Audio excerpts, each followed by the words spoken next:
mekati na bango bazo détruire ba vie bato. Et puis on a expliqué sur ba misusu batikali wana o ba sela akoma nzambe ba ebele ba petit na ba Mike Kalambai ba non banani ba Toms banani ba o ba Maseni Maseni ba Clovis Makola oh raison ça yote donc ça dit basala bandenge mo place mo bakendaka asa lokwa musena nzambe mekati na bango bazo détruire ba vie bato ozomona donc ngana kontaka na nzambe parce que nzambe mutazo garder ngane na bolelo zobuzi po na ba guerre on a passé na ngondo nde na boye Kofi azo bundisanga butu moi ngana mo pona miti omoni il y a des gens au batambola bakena na begiza ki abeti ba retraite ebele mais biso nzambe mo ba il y a des ba pona mi ngana mo pona nzambe yo mona ka message to benga makendi donc message na ngaso na bimisi yango yo mona ka mukile ningana ko yeba yango ngana yo masumu to sala na journée to sala ka masumu kieke bango eloko na zo apprendre siko omoni bango basimba la Bible ba yebi maka nzambe mais ba vivra toujours au contraire nzambe c'est ça parce que ngamoko delile sina betelo lisolo na ba pauvre maman Marie Misam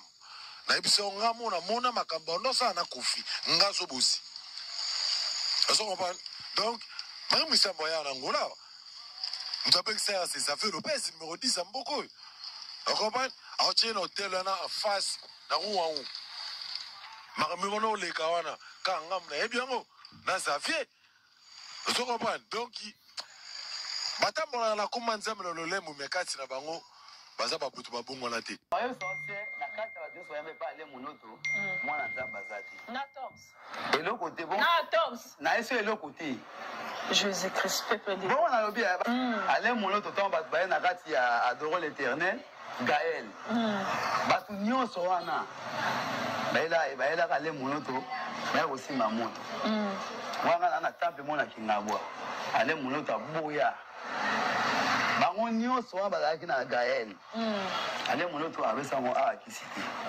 kama ale monoto aboyi nde bakomi kosala nini bakomi kolongwa soki azwi kisi na ye alongwe akesala etango akosala libumu eyokani ale monoto akopesa ngo conseil mais bokomi boye Mike Kalambai Moïse Mbie tala bango avant prochainement na balasa na bafoto okomona ata Moïse Mbie il peut avoir 17 ans na Mike Kalambai age moko ya kimukie bango deja baza na relation na bakonesi na boyo na tiaka kuna internet sana kokufa nde na ye donc ngana na divine na tani na yo sonika futa ozalaka boye na tani yo mutombo ozalaka boye na zongi na yo Moïse Mbie a part kolongola yo papa na azalaka boye na azelo ko bana te papa mama na zolo ba na lobaka so na zoba maloba na ngana leka na mbala mona okindi oya zoka na zoka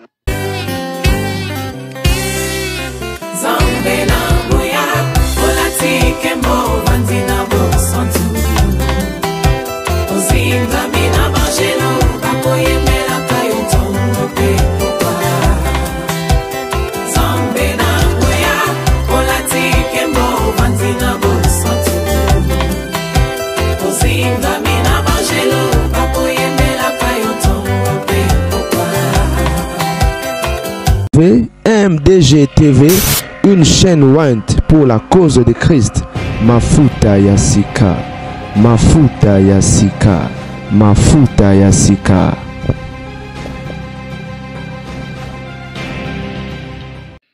Moto ya MDG TV Mafuta Yasika. C'est une grande avec un grand écran d'actualité. Bandeko babolingo to lisusu lelo. La saga continue, hein. Et nakanisi Clovis Makola yemba kande bozomona elongi na ye pe na kati wana yango nalobake bato ebele bakosamba bamisisi ebele babiloko babimba nzembo bayembaka ekosambisa bango oyoka mpenza moto azoyemba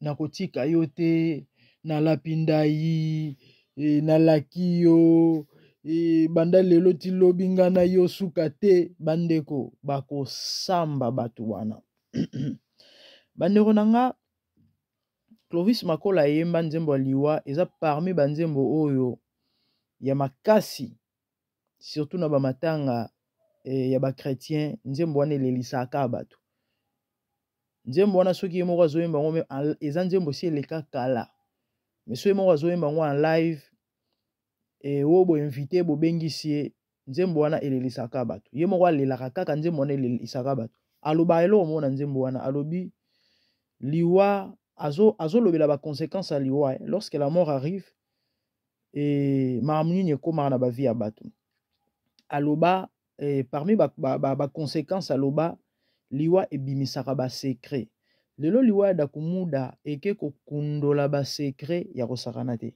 abanda kosane baémission me bato bandokipe mpenza te lelo oyo ntango akei bandeko bato bakomi kotiaka na makambo oyo alobaka c'est comme ça Jésus c'est vrai eza na bato bandima eza mpe na bato bandima ye te parmi bato bafinga yesu bandima ye te ebele bandima ntango kati motema sur la croix ntango yesu expiré bible ezoloba soda moko azalaki wana alobi assurément cet homme était fils de Dieu nanango akende koconfirme ye parce que dès son vivant ntango yesu azalaki na bomoi soda nandimaka ye te bango bakaka ye po parce que mpo na bango azalaki imposteur parvenir azalaki escroc azalaki moyibi azalaki onyo mais ntango akufi bandeko baconfirma lelo dakumuda akufi bato bakomi sikoyo koconfirme maloba ya dakumuda batémoignage ya babato misusu mpe ekomobima baémission ya bato mosusu ekomobima pour confirmer que non, effectivement, ce que cet homme disait était la vérité. La famille, na introduction, bolandi zobozi. Na souka torche la bino sous zobozi. Qui est zobozi pour na bato baebi zobozi te? Zobozi azalaka proche ya Koffi Olomide. Et azalaki na ceinture ya Koffi Olomide. Il était vraiment très proche de Koffi Olomide. Il connaissait beaucoup sur Koffi. Ba secret yango moni na ebandeli tanga zoloba et de auto tcheli bineza morceau ya ba émission à salara avant akufa ndenge Koffi abanda ko combattre ye parce que akoma ko bimisa ba secret koma ko loba makambo esengelaka aloba te aloba mambo penze ebele on ali kokota na kati te surtout concernant quartier latin nanda ko Koffi ndenge nini sirène abanda ko bima. Et dans 16 mois Koffi bibisia babota na ye akenda poto za na France BBC wana sira na se abimela ye asevanouisa na kati ya lopango ya Koffi Olomide et aloba makambo ebele alobi na bato nyonso baleka na quartier latin na époque na ye et baintime ya Koffi ezalaka Sindi na Fali aexplika tatouage Sindi azala nango na Fali azala nango na loboko aloba vraiment makambo ebele ebele mpenza ebele bref nde ayaki kobakisa sur batu oyo alobi batu mingi bozomona ya soi-disant ya nzambe en réalité batu ya nzambe te baza batu mabe parce que bakokosa na kombo ya nzambe na nsima bakokende koboma baama nde atangi bakombo atangi Atoms atangi atangaka Clovis Makola Mike Kalambai Marie Mesamu Denis Lesi nayebi ke babilongi ezali awa batu bakokamwa na bango te elongi peut-être kokamwisa batu eza ya Atoms mais nga na kamwe te nga na kamwe na nga te parce que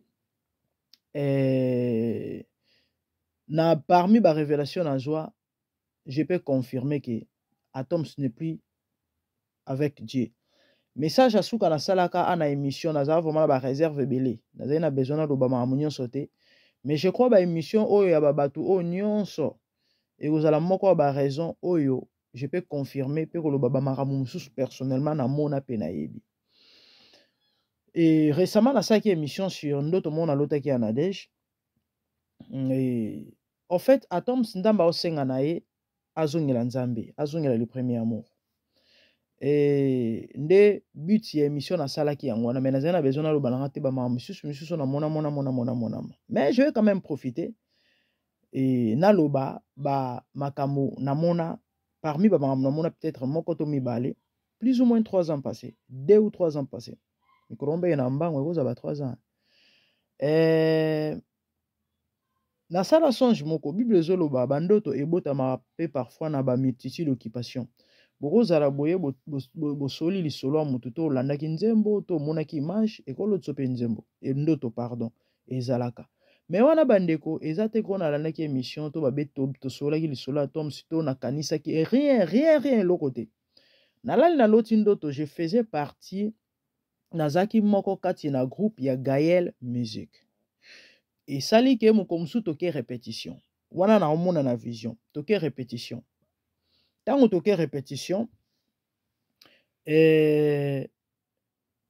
avant répétition bomoni ndenge ezalaka il faut boprier non voilà tosangani biso nyonso Tom saya asangisi biso ye nde moto azalaki chef ya groupe allez nakoprier abandi kosala baincantation ainvoquer esprit ya moloto wana naomona na ndoto ainvoquer esprit ya moloto abimi et puis asali oyo amona ya kosala et puis après ndoto ekatani omoni bandoto ezalaka ozosutuka na basursaut okoka mpenza pupu motema ondire outi oza na problème outi na likama ya ngabe ah bon tiens wana eza moko bon misusu peut-être sima et place namona ke mabe ezalaki pour ceux qui ne savent pas avant moloto akufa Atoms ne faisait plus partie du Gaël. Atoms alongwaka Gaël déjà. Et pendant Moloto azaki na bomoy. Pasteur ya Atoms, donc l'homme de Philadelphie. Et comment il s'appelle? Tata Oyo Dalo. Alobara na Moloto, soki ozana besoin ya Atoms aimba soit na album to bozana na eloko moko, faut senga permission pa na ngai. De komara déjà moi bongo tina ndenga yaka kolongwa. Et avant Moloto Koufa, Moloto abanda ko regretter na kombo ya Tom en disant que moi je suis malade.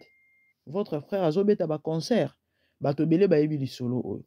Et makamonga na zoloba, ngana yoka ngona monoko ya moko ya bana ya Moloto o bazalaki na Gaël. Il s'appelle Israël Longo. Asala émission awa eleka en live na chaîne moko et na mboka o nazali bato balanda ba yebi. Et certainement qu'on peut aux YouTube, mais il faut reloukango. Hier, mouta pesa ba témoignage a expliqué ba marambo on a zoé pisabino que Atoms ne faisait plus partie du groupe. Et bon, c'est vrai bato belé ba soupçonna kaye na trahison na poison kukuna na kota te parce que nana ba preuve te, mais on a lobby eza oyo bana ya Gaël bango moko ba loba o bazala na groupe moko o ba vanda na bango ensemble.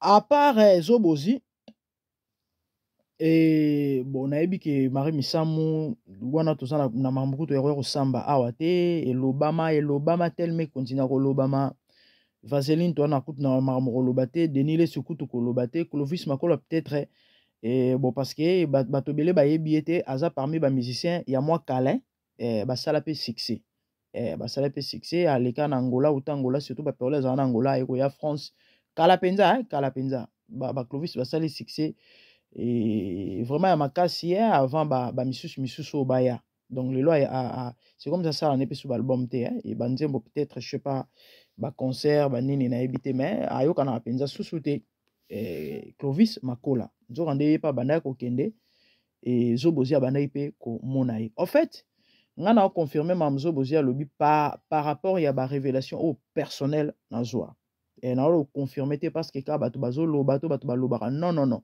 par rapport aux révélations on m'a soit quand on a ebisa bino baloba ngo boyete mais tant bato mususu bazoloba tu peux confirmer que effectivement ngana mona boy ngana yoka boy ngana et ba mara mususu ya bande ko misusu neti ba mara ngana mona personnel pas pona ndeko avant koma na bolimbisi tato musubo utu ko landa après Zobozi wa lobi mamba temple za na temple soki na kingabo soki na kingasani alobi na Gaël batutu ba musicien nyonso baloba uta et pas Moloto bazala nzambe te. Il peut avoir raison. La personne peut-être oyo et nazala na ba conviction. C'est vrai nzamba la kisenge lo monte pona ye na confirmer pété mais nazala ba conviction que on dirait azana e bien à kotane ba kisita zane normal eza Frank Molaja. Frank Molaja en tout cas ye na mona eloko te pona ye et nazana ba conviction que azana est toujours saine. Mais son frère Henri Papa azalaka déjà pour votre information Henri Papa azalaka directeur eloko moko bagere wana ou encore au fait aza mokonzi na moko ya baréseau ya Congo baréseau ya batelefone baréseau depuis 2015 déjà toyebi baréseau banini babiloko neza ya baoccultiste du coup bakotia yo te soki oza moto na bango te il faut na bamarke na bango Henri papa bamamu namona mpo na ye eya somo so nalobi yango ta mosusu bato bayeba ondimanga te mais oyebanaka un jour et je viendrai vous confirmer que non effectivement ta mamu wana mona mpona mwa mobali et na message wana pendaki na ozwango nzambe aoregrete nzambe azoregrete nakamwa elekelanga bi ya bon nzambe alelaka nzambe aoregrete bomoni nzembo mwa mobali wana yemba na molongo ya bato bazwa ngolu na nzambe na koko wangana te naza pe na kati effectivement frère wana azwa ngolu nzambe apambola ye na makambo ebele e na message wana baolakisa ngai ye nzambe azoregrete yana bamusicien ebele baza mpenza bato ya bascandale te baa mpe na basuccès basala mpe basuccès baza mpenza bato ya kimia keso natangi bakombo ya bato ebele baokamwa ebele baondima te me nga tongo nzambe aparlanga sur leur vie ta oyo tala boy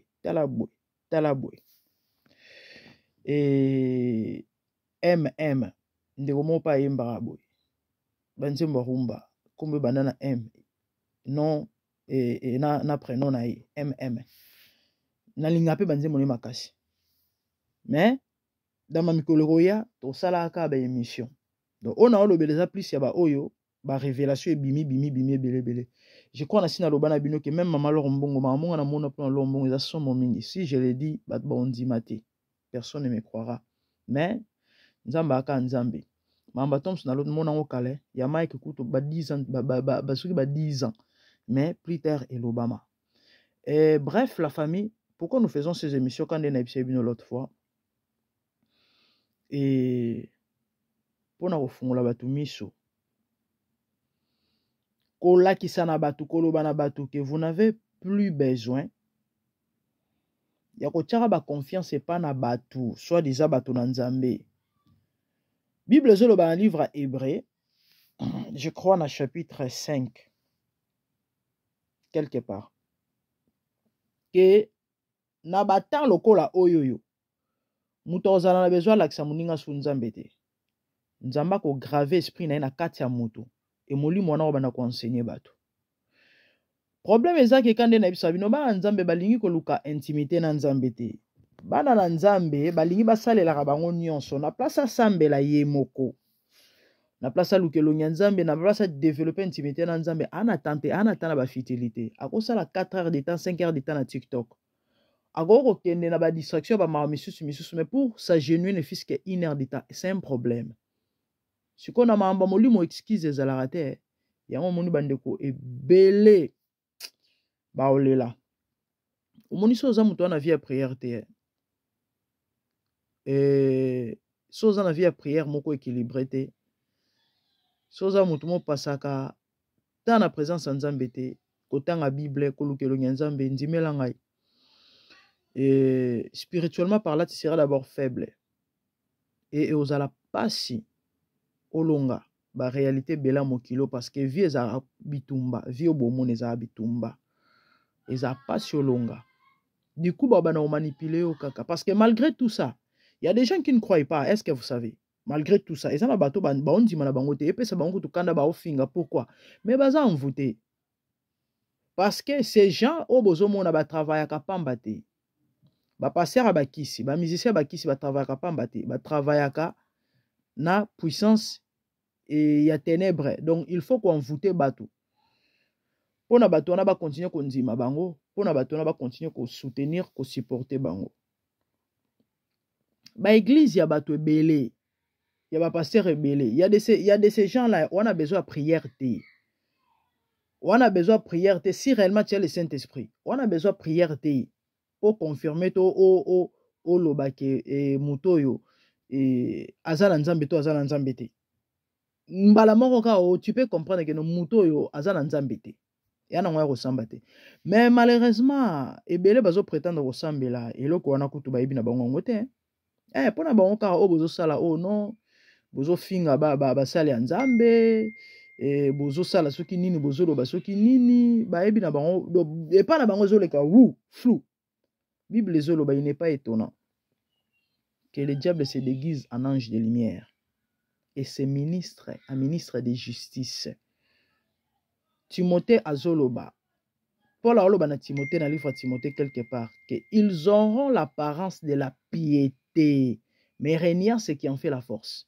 Donc mutoye apesibu alakisibino image donc apparence elongia ko lemba modèle ya Tom César.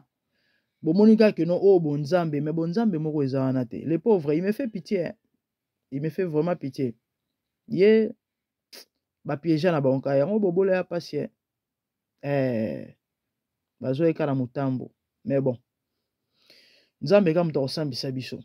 Nzambe kaka muto osambisa biso que Dieu nous aide. Ba maté amoko Tom Sate ya rabatu bandeko nanga, rien à voir avec la sainte doctrine, mais tellement batanga na bango Bible te bo on docteur azo pasola. Effectivement, c'est un homme intelligent, très intelligent. Biloko ya bokiltiso ba ya ko jouer na ba psychologie ya bato ba biloko ba déjà ba concentration ba yoga kasi nde ba place ba maté ba ko bima na banzoto utakati ya ba biloko ba Joël Francis ba enseignement tom sama opesa bato yango wana mais bazozo ba verset moko boye ba faire croire bato on dirait na monelo mo récemment na TikTok il parlait sur ezaka mamingi ezaka pasi tellement les gens ne lisent pas la Bible, tellement les gens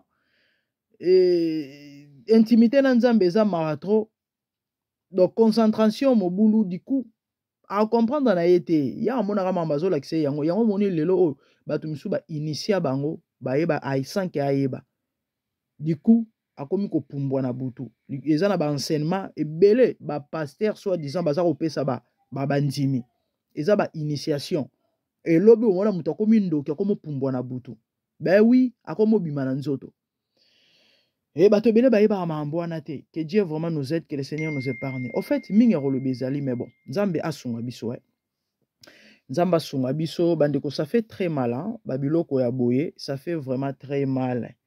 Et ce qui est vrai, nous vivons le temps de la fin et Bible zolo babotika ivre na blé et cola ensemble. Après on a reçu la bino intégralité ya émission ya Pero Louara boka bakake na matoi. Camarade ya Dakumuda pa ouais to kata juste morceau ya hommage wa bando pesa Dakumuda na moi quelque biloko lobaki pona Mike. Ezaka Mike te. Abeti masolo ya mukuna. En fait, bref, toye la binoka émission na boyo ka bolanda et ba marambo eza ba mambo e bandi lelote. Ba marambo bozomona ya ba mambo e bandi lelote. Quand des Bible zoloba elo mote ko tikela ko bomba masanke za la révéler. Ya on bomoni lelo ba vérité komi ko bima neti zobozi obo mona lati maneti. On a biso na za approche à Kofi. Zobozi akufa kala. Émission oyo bomoni toto tchela bino morceau cette émission là date de plus ou moins 7 ans passés. Avant sa mort. Akufi kala. Tamusu bat ba mona ba kanze ze loko ya kala te ya ba moya inane non eza makambo kala donc pour vous dire que bato bozo mona ba simbi kisi lelo te banda kala Nzambe si bakabona na Nzambe kala mais tellement Nzambe azara patient abana ko tikela bango temps malheureusement ti suka nango Nzambe exposé bango babiloko oyo soki Nzambe azo permettre ngo ezaka po mutu na mutu azo ba disposition na ye. Pourquoi? Parce que lorsque vous fréquentez l'église de tels gens, de telles personnes, boko leka bambeka et vous risquez à rater l'enlèvement parce que ceux qui enlèvent écoute une église, il y a occultiste, tu risques de rater l'enlèvement. À moins que ngoluto ma Nzambe za na likona na ndenge mususu parce que souveraineté Nzambe za er mo ndenge mais à la lumière de la parole, oko rater enlèvement. Parce que Bible zolo bana Psaume 133 qu'il est doux et agréable de faire de l'aimer ensemble hein? Et c'est là que Dieu envoie les bénédictions de du passage wana bazo expliquer c'est comme l'huile ozo kitana mutu ya Aaron rosé outi na mutu Aaron ezo kitana bilamba. Aaron c'est qui? Aaron c'est la tête de l'église. Aaron c'est l'ange de l'église. Aaron c'est le souverain et sacrificateur, donc qui est comme le conducteur, l'homme de Dieu. Et tant baloba où il est qui na bilamba vêtements parce que ça corps non mutu et puis après ma ekiti na nzoto donc eza ba membre oyo bozali attaché na ministère wana et onction ezo kita so eza ya salité ça va vous affecter. L'autre fois je vous ai expliqué so Dieu le suyer au sens on est le pire comment suyer c'est la Bible qui dit. Donc si Dieu est en train de révéler ces choses mes frères et sœurs ezate parce que ba tumoro ba lingi so pe ba étouffé grâce à batuto ba non ezaka nzamba lingi batu bozwa ba disposition. Prenez-vous en charge spirituellement. Nous ne sommes plus au temps où pour nzamba yoka prière il faut que mon pasteur. Effectivement les hommes de Dieu sont là pour nous guider nous orienter. Effectivement sur l'homme de Dieu ils ont la grâce moko exceptionnelle ou encore supériorité moko nzamba tchaka kati na par rapport ya musala o nzamba bengelie Bible ezoloba yango oui akorienter yo akoki ko aider yo na losambo akoki pe robondela pona yo oui na pekisi batu te ke o passer na bondela onote non s'il est vraiment un homme de Dieu oui tu peux lui faire confiance mais na makambu croyez-moi na makambu vie na yo à 100% oza la responsabilité à 80%. Malheureusement ba chrétien belé lelo ba lingi ko soit en charge te yango moni apôtre Paul azoloba bino sengela ibo bukuta mukuwa déjà malheureusement ti lelo bozali kolia bozo ko mela miliki donc eza kutu teke bozo lia lipa eza kutu teke bozo lia musuni mais miliki yo fala déjà bukuta mukuwa mais ozo mela miliki ti lelo mabe makasi. Prenez le temps de prier. Prière il faut à la vie na yo bondelaka eza la vie na yo ya mikolo nyonso.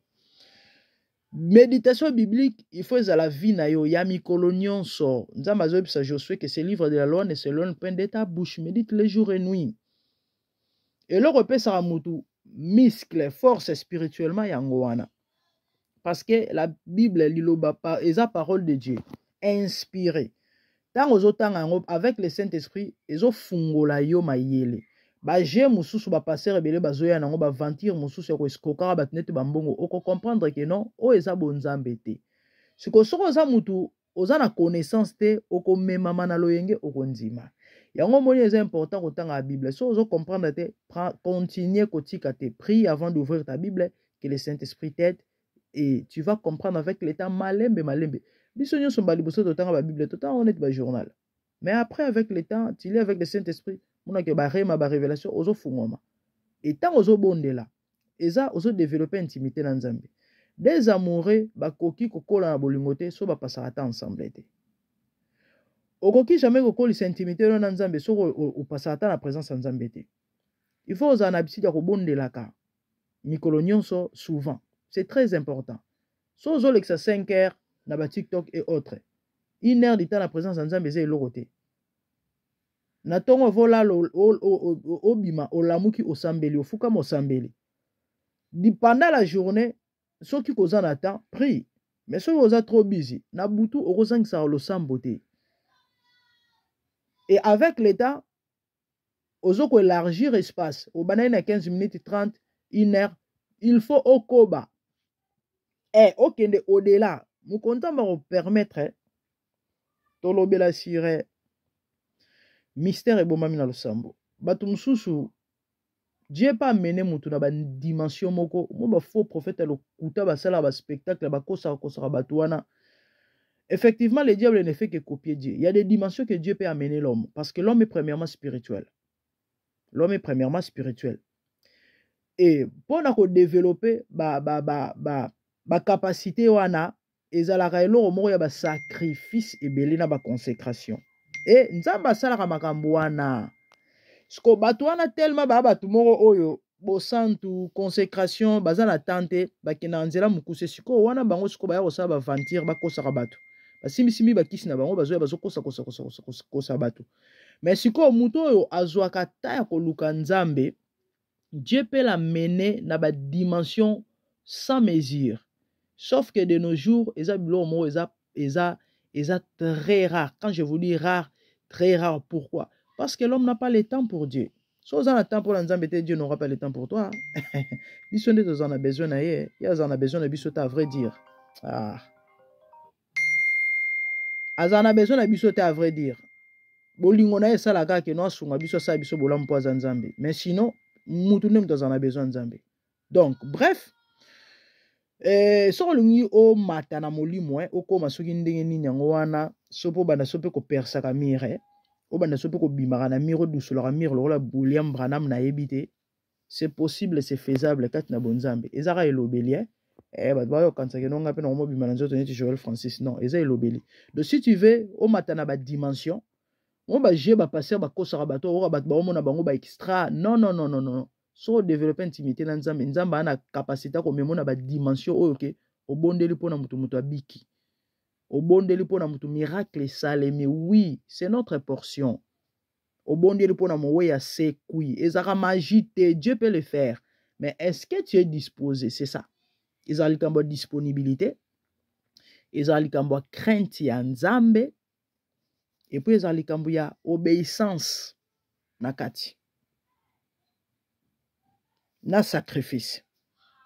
De disponibilité, sacrifice, crainte ya nzambe. Biloko misatu wana. Et soki o développer yango, oza disponible. Otosaka nzambe to po bangaka nzambe. Oza prêt à payer prix, le sacrifice. Nzamba romemo penza na ba dimension sans mesure. Ah oui, mokile kama yo batu babanda ko kama yo batu babanda ko banga yo voire même ko kima yo. Yesu batu babanda ko kima ye. Ba Paul ba Pierre batu babanda ko kima bango. Pourquoi? Parce que ba komana na ba niveau wana. Mais problème toza nango lelo eza que que Dieu nous aide. Ngana zala sona fungoli boy tala déjà na lingaso ba émission milaité. Tomo ke na ba 30 minutes. Sinon c'est ça. Donc prenez-vous en charge chers amis. Ce sont nos frères et sœurs et ça te ke noto yina bango. Priez pour eux. Nzamba nzambe on ne sait jamais. Tout comme ba ko yupe ko zonga. C'est possible. Prions pour eux. Nzambe moko ayebi nini akosana bango. Donc c'est pas que ko yina bango to pe ko finga bango non non.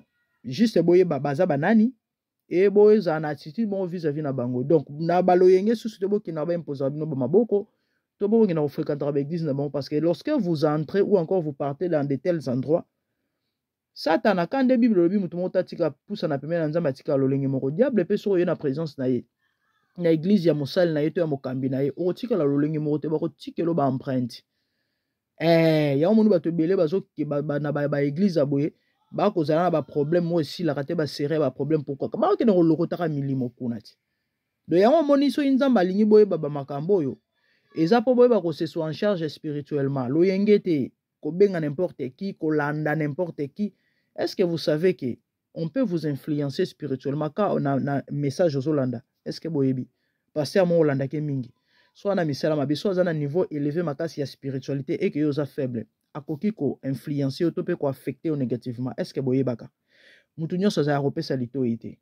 Ah oui, mkonza maolinga to zo ata ko lobela ba marambo nyonso nga na petite sœur nanga abanda kolanda mingi mwana ya pasteur autre moko toyebi peka na Congo na biso wana mwana na ya mwasi akoma pasteur boy ayebani anolanda ke trop atika kolande. Pourquoi? Une fois l'autre la fille a joué psa bima lokola mwasi na mobali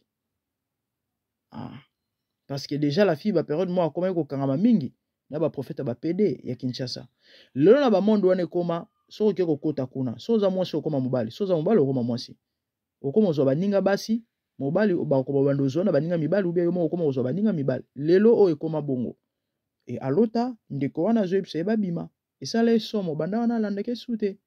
Donc balanda mutu nyonso te. Faites très attention. Ces gens là c'est ça leur position en fait. Nga ba biloko na yebi na ngango lelo te mais soki lelo nzamba permettre to koma rolobela yango eza parce que eza na so bomba mate eza so bomba mate. Donc batu nyonso ba yebi na bango et biso tozoya ka to beta sete to confirmer parce que nzamba loba na biso pe pas continuer roloba na biso relakisa biso ba mambo ba batu o. Donc eloko ka moi a ezate Bible zoloba et ivre na blé kokola ensemble, c'est ça. Donc tout ça na ivre na blé et natanga moisson nzamba ko pikola do yo zo ba disposition na yo et c'est mi prendre en charge sambela lukaka nzambe yo moko. Soyez le Seigneur orienté que non mona mosali songolo c'est bon. Mais au cas contraire, ça la très attention. Oya okufa lo la soso pamba. parce que na ba église minene pour votre information bambeke salemaka misu eza chaque semaine misu chaque mois ça dépend on ba église minene ba pasteur ba 10 000 membres on a ba Congo ba 5 000 membres ba 3 000 bandimi ba kufaka kuna sobo ye bakate et ba lekaka bambeka donc nzamba za ko alerter bino po lobby bozala ba victime te c'est ça en fait l'objectif. Peut-être on tombe sur quand ça que non ezaka pona o ba salir pona mutazana succès pona songolo pona pakala pona likambobo non rien à voir avec tout ça. En fait c'est un peu ça. Que Dieu vous bénisse et abonnez-vous massivement sur MDG TV Mafuta c'est comment c'est la grande dame tout le monde ni mbala sima de bonnes choses commentez liker et na bosana ki toi na chaîne moko et kuna to bando tcha plus biloko ya Congo vie sociale parce que ça musala moto zo linga to bando sala quand tu pse bino to fungoli orphelinat to senga ba partenaire $10 na mois so omoni ke bo assister bisonza mozana te kopambola bino et moi si ya Mokonzi TV so obeti kaka moi si ya Mokonzi TV na YouTube et bimisela yo bon mona quelques éléments zawana et toujours travailler sur yango donc abonnez-vous aussi là-bas to bana plus que ça mambo ya mboka particulièrement aux États-Unis vie sociale à Congo vous allez vraiment vous retrouver et que le Seigneur vous bénisse et de bonnes choses tout le monde balasima merci au revoir susu batikali wana o basela akoma nzambe ba ebele ba petit na ba Mike Kalambai ba bano banani ba Toms banani ba o ba Seni Seni ba Clovis Makola oh raison ça yote donc ça dit bazala bandenge mo place mo bakendaka bozona ba basala nzambe moni wana ba basala nzambe futo respecter bon ngabiso to tunyo so bozio okufa no kana makam non to tunyo yo okufa no kana makam na mutema yeba ngo ngana yo masumu to sala na journée to sala masumu kieke bango eloko na zo apprendre aussi ko omoni bango basimba la Bible ba yebi maka nzambe mais ba vivra toujours au contraire nzambe c'est ça parce que nga moko delile sina betelo lisolo na ba pauvre maman Marie Misam na ebiso nga mona makambo no sa na kofi nga zo bosi ça comprend donc Marie Misam boya na ngola vous savez que c'est ça fait le pèse numéro 10 en beaucoup vous comprenez a tient hôtel na en face na ruwa u makambo no le kawana ka ngam na ebiango na Xavier vous comprenez donc batambola na koma nzambe lolemo mekati na bango baza babutu babongo na te so la ki penza po bango bakoma mona fona ta veste moko boy pantalon moko lemba asa lokwa musena nzambe mekati na bango bazo détruire ba via batu ozo mona donc ngana konta kana nzambe migenia mana konta na nzambe parce que nzambe mutazo garder ngane na bolelo zo bozi po na ba guerre on a passé na ngondo na boye kofi azo bundisanga butu moi lelo so boso akufia mona nzambe amona ndako alola oh nga udulola si ngana mo pona miti omoni il y a des gens au batambola bakena na begiza ki abeti ba retraite ebele mais biso nzambe mo ba il y a des ba pona mi ngana mo pona nzambe yo mona ka messager to benga makendi donc message na ngaso na bimisi yango yo mona ka bukile ningana ka vous comprenez et puis on a expliqué Zambe na boya olatike mo vanzina bo santu ozinga mina bajeno bakoye mela kayo tongo pe popa Zambe na boya olatike mo vanzina bo santu ozinga mina bajeno bakoye mela kayo tongo pe popa MDG TV, une chaîne Went pour la cause de Christ. Mafuta Yasika, Mafuta Yasika, Mafuta Yasika.